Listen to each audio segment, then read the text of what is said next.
Good afternoon, everyone. Unusual waves around the world, and the day after tomorrow's super freeze comes in 2 weeks to the United States.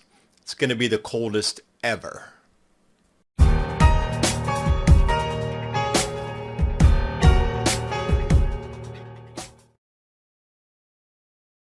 And I want to start you off with something a little more urgent. These waves are going to continue in the 15 to 20 foot range here along multiple continents. This is something to behold what is happening. Ryan Maui put it out. You know, some of these areas we're expecting Central Pacific 70 to 80 feet. Now this is trending and it's moving westward.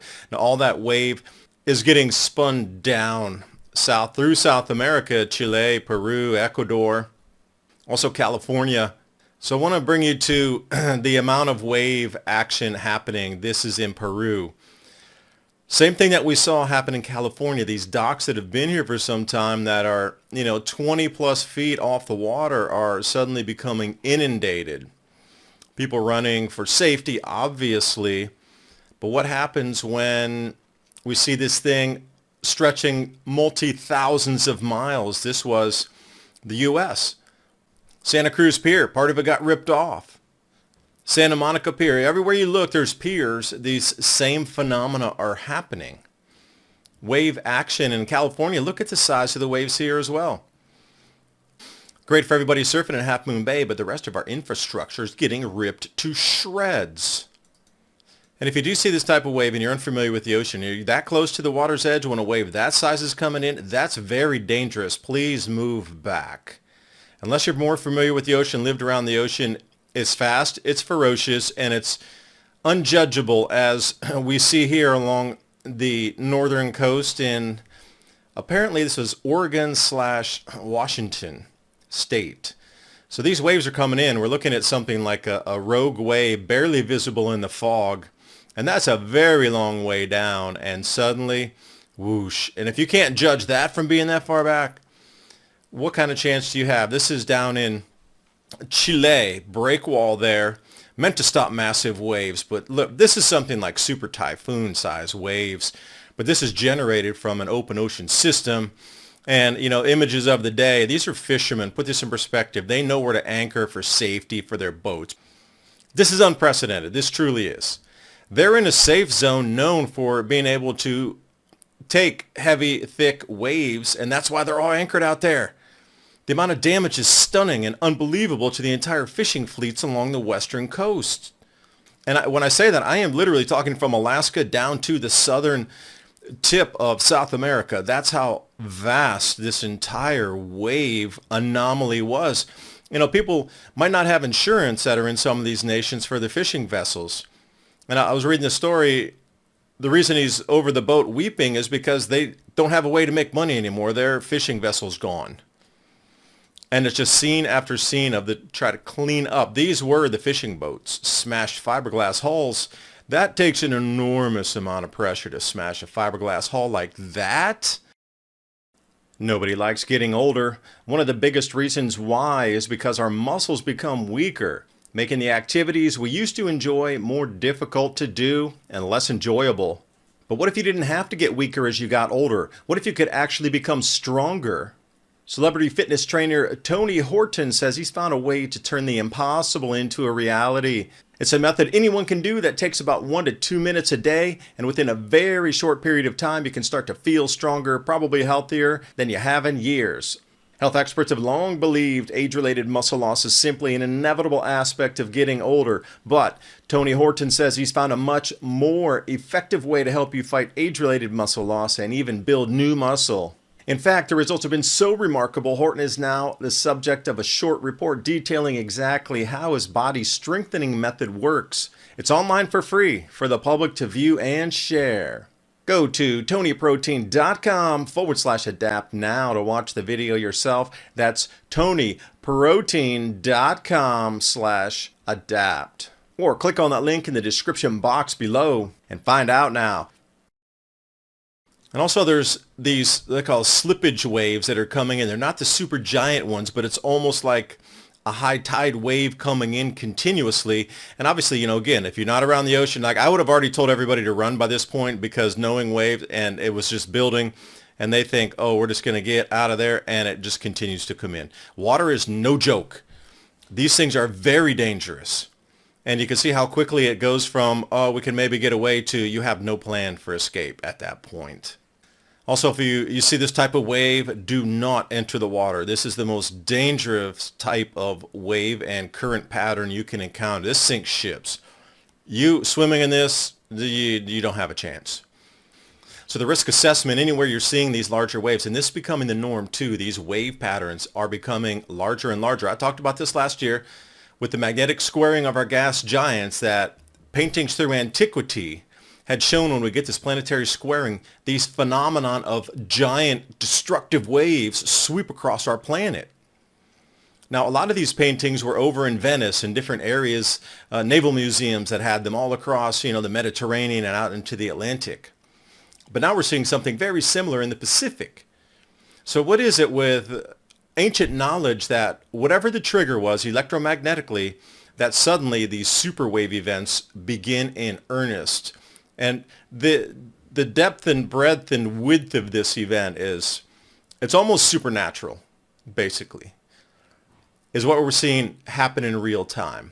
Now, if you think this wave anomaly is something, the cold that is about to sweep through the United States here on, say, the 8th, 9th, 10th, 11th, 12th, 13th of January, if you looked at the Day After Tomorrow movie, it is something similar. So to put it into perspective, this is another wrapping low cold front that's going to sweep through Europe on the same days starting January 7th. So you look, and the deeper it goes into the negatives, the cooler it is. And the higher it is off that scale from 0 going northward up into the reds and the browns, the warmer it is. Okay, that's color coding. You can do the pressure measurements and variances, but to keep it simple, and this is the kind of cloud formations and forecasts that are coming for this area that precede a lot of these extreme events. So over to the U.S. This is for January 11th. And I saw something here. Those that have been weather forecasting for decades and decades are shocked. Absolutely just jaw to the floor type of event that this is. This is off the chart. But this is if you were going to say a cold hurricane spinning, the eye of that, where is it going to settle? Well, directly over here in East Tennessee. The rest of the United States is also cold, and the draw and demand in power is one of the main things not a lot of people are really preparing for. I'm going to show you this in a second, but as we look out to this is the 850 millibar, a little bit lower in the atmosphere than the 500. This is getting down around the 5,000 foot altitude level. So if we're looking at this extreme cold, that's transferring directly to ground temperature. Again, it is off the chart. They just color it into, we don't have the readings for it, but hopefully we have better instrumentation that can pick it out somewhere depending on the models we're running. Again, if you look over, the center of the center seems to be over East Tennessee, and it's off the chart once again. Now, before I continue to show you the rest of the temperatures that are going to be sweeping through the U.S. on this extreme cold event, this is going to break all temperature records ever recorded. The thing about it is, it's centered over all the TVA states, and that's the Tennessee Valley Authority. I've had the discussion earlier, well, we haven't gone into these power outages. We did a couple times during the cold. Yeah, because they were able to reroute power from other places, say in Virginia. They were able to route some from, let's say, Alabama or Arkansas. They could get some from Georgia, to not trip off. But the thing here is, every state that was available to draw extra power from the last year is going to be in the record cold in itself with record draw. The only place I could possibly see any extra power coming from would be somewhere in Texas. Otherwise, if you look at the circumference and the actual circling of the states that provide power to others to stop that grid trip, this is going to be over Washington, D.C. too. They get priority over anybody else. So if they're going to go into absurd 0 degree Fahrenheit temperatures where everybody's cranking the electric, they get first served. Everybody else down the way trips off. My urgent warning to you is please prepare for extreme cold days with no power. It's a hard thing to envision right now, but if your power goes out, do you have a plan to stay warm? Do you have a plan to be able to boil water? You're going to need the water to drink during this time too. Do you have a way to cook food? Can you keep your pets, your children safe? How are you going to protect your pipes? There's going to be an enormous amount of things that go break in the middle of the night. Just remember when they had the super freeze in Texas, not a lot of those homes were set for, below 0 Fahrenheit temperatures. And that's why things started rupturing all over the place, and there was billions of dollars in home damages because those pipes were breaking in the walls. They're just not insulated for that. How are you outside for your pipes? We broke the last 2 years because of the main freeze up. It's just not deep enough, the pipes right now in the southeast U.S. They're going to have to go a foot deeper. I'm expecting it already. That's why I'm making this video. I was just baffled this morning at when you consider the center of a rotating circulation, the eye of that storm is coming right over where I live, and that is going to be the coldest of the temperatures. Unknown what the winds are going to do. But this is a no-joke event. Where you see that circle of pink, I would imagine there's going to be rolling brownouts or straight-up blackouts during this time. Please get ready. And as we come through the 12th of January, and I'm really hoping that these models change. It's a little bit far out, it's 10 to 15 day forecast, so hopefully it'll either move north or dissipate or lessen itself, but as we can see, this is unprecedented what you're looking at here. But this matches exactly with the modern minimum temperatures through the United States.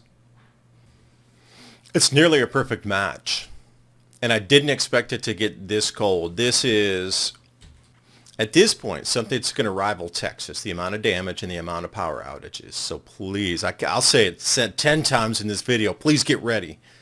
Because these are the ground temperatures, 2 meter Fahrenheit temperatures. Look at some of these in Alabama, Panhandle, Mississippi, going out that direction. Look at that, 9 degrees Fahrenheit, 11 degrees Fahrenheit. Look even down into Florida in the Panhandle, 14 degrees Fahrenheit, 12 degrees Fahrenheit. Wow. If it was wind chill, that's one thing, but these are ground temperatures. Then you start to add in the wind, if there is any, which is unknown right now what the forecast for winds are going to be. But I would imagine a lot of iguanas are going to be dropping out. So I'll let you slow the screen down here as I move through these. They start to demarcate each of these different areas. Those numbers are degrees Fahrenheit either above or below the average temperature for the year in your area. So right in that southeast U.S., that quadrant that was enveloped in pink, it starts off more slowly to the 10th, and then we start to get into the 11th. And look at some of these. These are 45 degrees Fahrenheit below the normal. And then as we move out into the low temperatures for the night on those same days, like January 11th and 12th, 3 degrees Fahrenheit below zero, at least here in East Tennessee. And you can find your area on the map. As far as I would see, if this model stays correct, it'll be the coldest temperatures ever recorded, ever. In a majority, there'll be thousands of new temperature records set because of this event. And if you look at snow cover as well, you can start to see, well, how much snow is going to be accompanying this and sticking around with those cold temperatures. It probably just won't melt off. So you're going to need to prepare a little more than usual for this one. Because if I was telling you a Category 5 hurricane was coming, that kind of level of preparedness, because we are having some sort of, the best way I can describe it, and they've already done it in the movies for us, is some sort of day after tomorrow event that is befalling and descending upon us right now. And I really hope the models change for this. If not, this is going to be a national emergency. Again, please prepare yourself. And as always, it's good to have emergency food around, so you're already prepared for events like this. My Patriot Supply and Adapt 2030, 3-month emergency food supply, but you need to get to the supermarket and get ready yourselves beyond this. This is an add-in. Any purchase you make helps me bring more information like this to keep us prepared and ready for these massive changes ahead of a one-day warning from the regular news. Please share this with your friends and families. Help them get ready too. I appreciate you watching. I'll see you next time. Bye for now.